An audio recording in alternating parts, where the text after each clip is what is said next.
You know that your child should be practicing reading every night for like 20 minutes, right? But what should they be reading? There are so many different leveling systems. You walk into a bookstore and it says like step one. What does that even mean? Is that the right book? I understand all of those challenges to finding the right text to read with your child. I'm here today to share with you some resources and tips to find just the right text for your child to read with you. My name is Dr. Jen Schlaber with Lasting Literacy Solutions. I use my 20 plus years in education to help families and educators know more about literacy learning, because when we know more, we can do better. So today, we're talking about children reading to someone else, or to a dog, or to themselves. And the types of books that we use with children to read to us is different than, or with us, is different than what we read to them. So this little graphic is here to show the importance of a balanced book diet, or a balanced text diet. So some texts we read to them, and those texts can be challenging, but developmentally appropriate for your child. The purposes to read texts that are a little bit more challenging are to entertain them, to get them interested in reading, and to build their enjoyment, to stretch their vocabulary, and to build their background knowledge. The texts that children read with others, including you, should be at an instructional level, and it's a slight challenge for them, but not too hard. The purpose of reading text to you or with you is for students to practice strategies that they've been taught at school, and to gain skills and strategies with some help, usually from their teacher or from you, and to, again, stretch their vocabulary and build their background knowledge. And then finally, the texts that children read on their own should be at what's called an independent level, so it'll be pretty easy for them. We have kids read texts on their own, again, to practice the learned skills and strategies that they've been taught, to stretch their vocabulary, build their background knowledge, and develop their interests and a reading habit. So the texts that we're talking about today are really in these two categories: independent and what they read with you.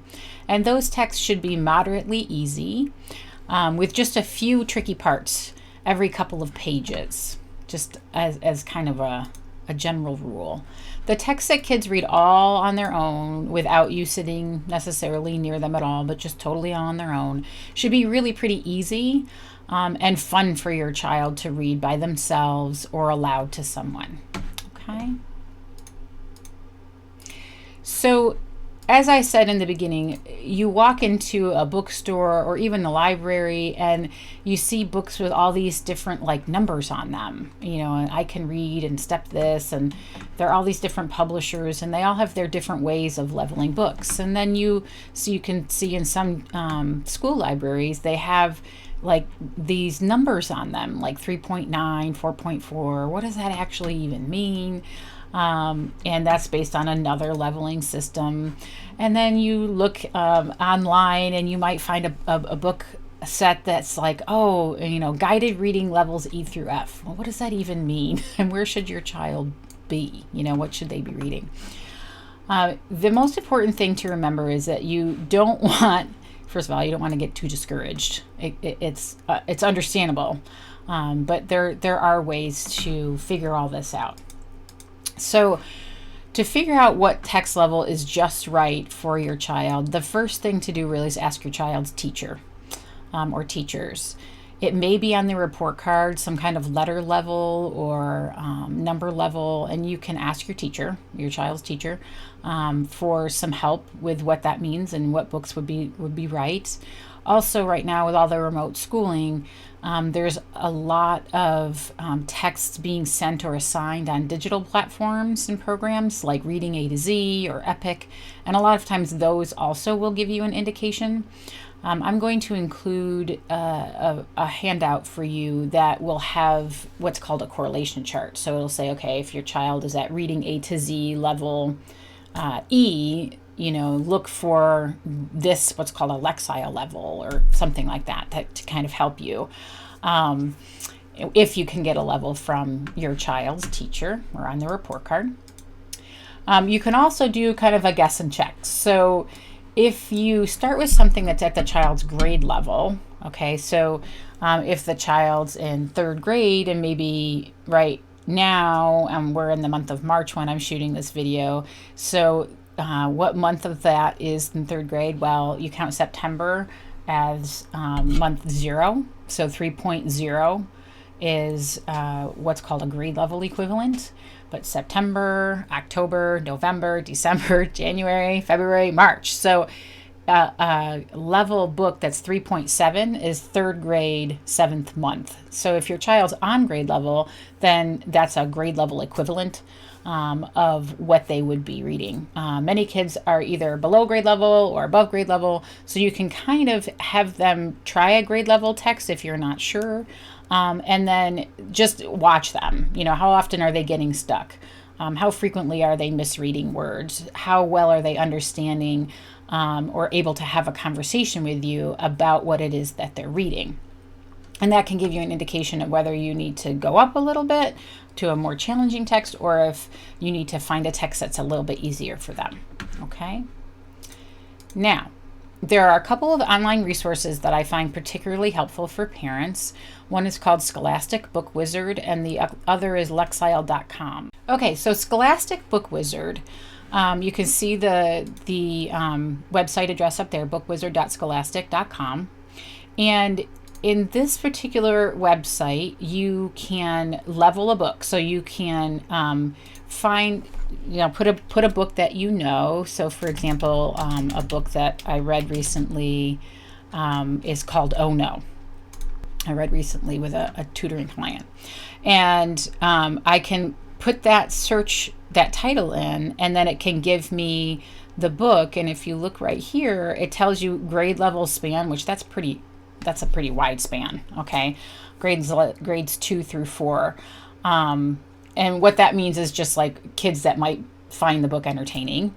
But the guided reading level, you see it has M here, and it has a Lexile measure of 580. Those are really the two most important measures that can be helpful for you. The correlation chart that's linked underneath this video will help you understand how to use those levels.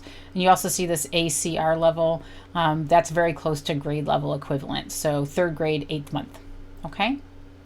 But there's another thing you can do, which I think is quite helpful. So you can get recommendations, and you can do it by reading level or grade level. So if you find out the reading level of your child, you can click reading level and go on, and you can say, okay, my child's teacher said that he is at a guided reading level D. Okay, so maybe I just want to see books that are at guided reading level D, because that's what she was saying that my son here is able to read. So I choose that minimum and maximum reading level. You could go make it a little bit wider if you want to, and I say, okay, well, he really likes fiction, so I'm going to go with fiction, and he loves animals, so I'm going to click animals. And this child really loves to laugh, so I'm going to go ahead and click that. I can do multiple ones, but let's say I'll do comedy and humor and then informational. So then this is going to give me all texts that are at my child's reading level, and what he should be reading to me or by himself. And then this actually allows you to buy those as well, but you can just check them out from the library. Many of these have can be checked out from the library, but you can see it's really confusing when a book like this that has a cover that has a level 1, well, what does that even mean, right? So it's very helpful to have a guided reading level.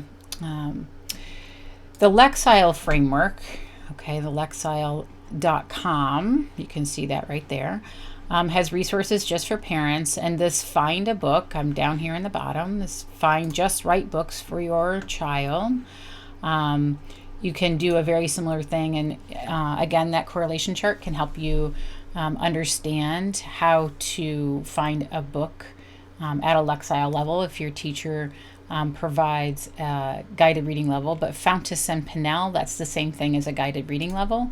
You can say D, And then that will also help you to find a book by that at that level of difficulty. And I'm going to say animals, bugs, and pets, because maybe that's what your son or daughter is into. And then I can click other things as well, but then I can just click search, and it will give me all the books that are at a guided reading or Fountas and Pinnell level D. And they also show you what the Lexile is for that. You can see 180 Lexile is basically a level D or approximate. Okay. So with all this talk of levels, there's kind of an important reminder or consumer warning, I guess I might say. I want you to check out this comic strip just briefly with me.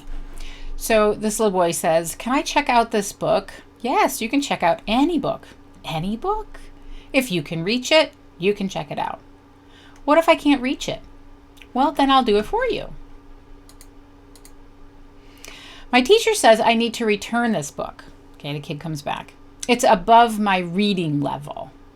Librarian says, so I can't read it. Maybe you can, maybe you can't. Maybe you can read part of it. Maybe you just want to look at the pictures. You can still keep it. Forever? No, worth a shot. Did you tell this student, here comes this teacher, did you tell this student he could check out this book? Yes.